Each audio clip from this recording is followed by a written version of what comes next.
Here we go again. It's your boy Amishi. I'm back again. What's up, guys? So today I'm reacting to geography of Gambia. Gambia, Gambia. So today I'm reacting to Gambia geography. If you never watched my previous video, please go and check my reaction to Senegal geography and Nigeria geography. You will see it. Go and watch it to learn more about the countries. So today let's jump on to the video. Let's enjoy the video. It's the Gambia, not Gambia, the Gambia. You gotta put a the before Gambia. And it's Gambia, not Zambia, not Gambit, not Getbia, as in Bob Saget Bia, Gambia. I don't know it's Don Gambia. I'm used to pronounce it Gambia. This guy is telling me now he's supposed to pronounce it Do Gambia. Well, let's watch and learn. It's time to learn geography. Network.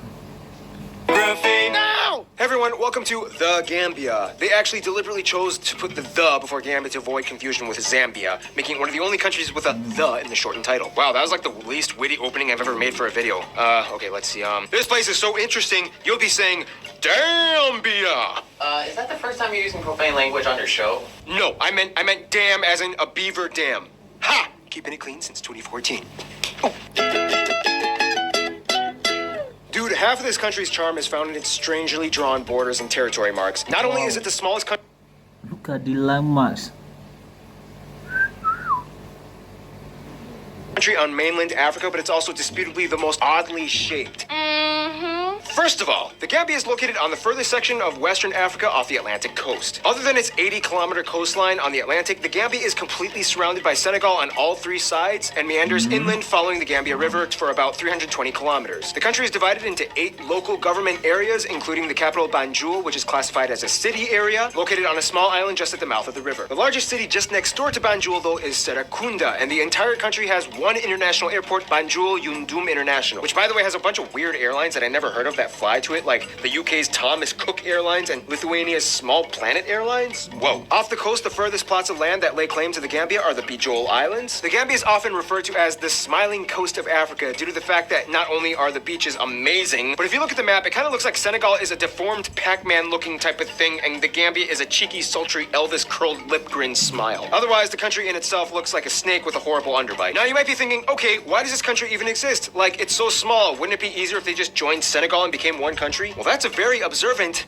but horrible conclusion. Now, you have to understand that in Africa, every stretch of territorial sovereignty claim matters, even if you can just take a morning stroll across one side of the country to the other. The reason why the Gambia is shaped like this is partially because of European colonialism and partially because of complacency. Senegal used to belong to the French Empire and the Gambia used to belong to the British. Essentially, they drew the borders to follow the Gambia River with 2 straight lines jutting inland from the coast between 13 degrees 9 minutes and 13 degrees 30 minutes north. However, they made a deal and said that the Gambia could have all the land that flowed west of the Halahin Balong River in the south. This did, however, transect a portion of the Janat Peninsula, which is shared by both countries. Somewhere along the halfway point, they decided that the straight lines would stop and that the country would be allotted somewhere between 9 to 12-ish kilometers in every direction around the river on each side inland for about 320 kilometers. That's not a lot. I mean, area-wise, the entire country is only about the size of Jamaica. So essentially, the country is kind of like a river that masquerades as a country. The most important route, though, would have to be the north and south bank roads. You can literally traverse the entire country on this loop road that starts west at Bara and then crosses the river at Vatoto and then heads all the way back to Banjul. Keep in mind, though, most borders aren't even really marked that well or at all. Most checkpoints between them and Senegal only appear on major roadways. Otherwise, you can totally cross into Senegal from virtually any open field along the way. A few notable sites would include the Senegambian Stone Circles, the world's largest concentration of stone circles and a UNESCO heritage site. Every visitor would go to the Arch 22, where you can get a nice panorama city view. If you have time, check out Kunta Kinte or Fort James Island, that has a somewhat austere backstory and was kind of technically part of the Polish-Lithuanian Commonwealth at one point. Yes, we made it to Africa that one time! And that's the thing. In a lot of places in Africa, current borders don't really have much of a significance, but rather people tend to look at the tribal areas instead. And if that was the case, Africa would probably look more like this. Nonetheless, they still keep their country intact, and it all has to do with that one lifeline that connects them all, the Gambia River.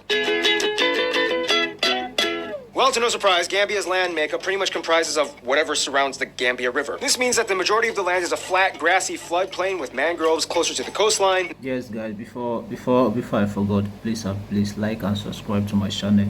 Share to your friends, share to your brothers, share to your family. To follow me, please, guys, like and subscribe to my channel. Comment section below any video you want me to react in my next video. Put it in comment section below. I will react to it anytime I want to do a reaction video you're doing. So please like and subscribe. Music, any video you want me to react on it. Let's enjoy the video.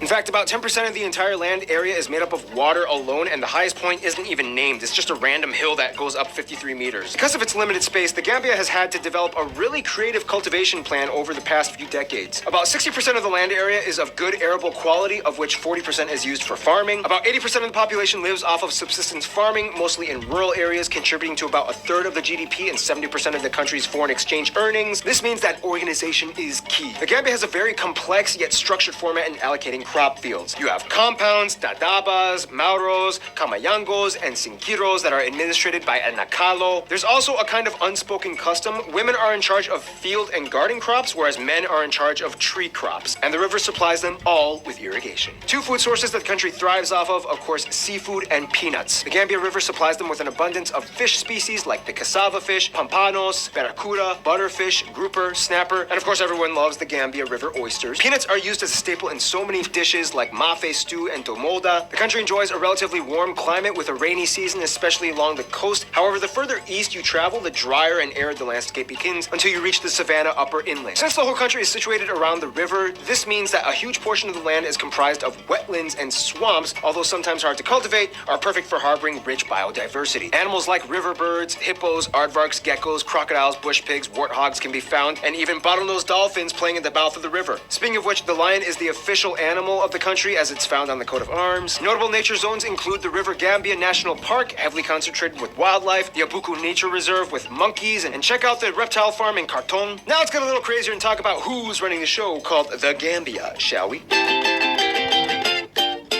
Okay, this is the part where the episode is going to get a little funny. And by that I mean when we discuss politics. First of all, the Gambia has about 2 million people and is one of the least militarized countries in the world. The country is made up of a few main ethnic groups, the largest one being the Mandika at over 40%, the Fula at around 20%, the Wolof at around 16%, the Jola at 10%, and the rest is a conglomeration of other Africans like the Serahuli and other non-Africans. Also, they use the Gambian Dalasi as their currency, they use the Type G outlet, and they drive on the right side of the road. The largest ethnic group, the Mandika, have lived in the area for centuries, and they are the descendants of the Mali kingdom that stretched all across West Africa and had one of the richest kings in history. The earliest recordings have shown that the Gambia was subject to various African kingdoms as well, such as the Foni, Kombo, Sine, Saloum, and the Fulado. Around 90% of the country is Sunni Muslim and the remaining 10% is Christian. Islam in the Gambia follows the Maliki school of jurisprudence, the system predominantly used in North and West African countries. It's interesting though, because kind of like the Comoros, even though the country is predominantly Muslim, Gambian women have incredibly loose clothing customs and statutes. Most women don't even wear the hijab, let alone abayas, but rather the typical pattern cloth dresses with exposed arms and necklines. The official language is English, as the country for a while was a colony under the British Empire until independence in 1965. However, Mandinka, Wolof, Fula, and Jola are spoken as a first language to the majority of the population. It's not uncommon to hear people speaking French as a third language, though, due to their close proximity to Senegal and relative isolation from the nearest English-speaking country, Sierra Leone, at around 700 kilometers away. Music is huge out here. Disputably, the Wolof people have the best drummers. When listening, you'll be like, yeah, that's my Gambia.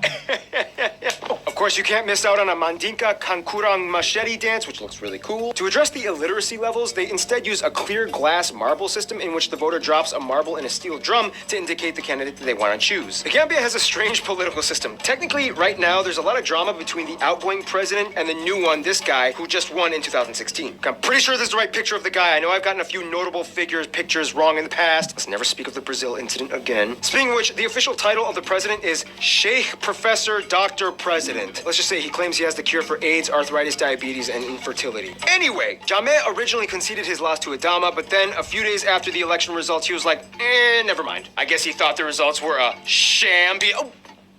Guys, this is one of my best friends and former roommates, Caleb. Say hi. There's a lot of controversy, though, because Adama has proposed a lot of policies that seem to favor the UK, whereas Jammeh was literally quoted for saying Britain has done nothing except teach the Gambians how to sing Ba Ba Black Sheep. Well, interacting with the UK has played a huge role of importance in the country before and after independence. Let's elaborate.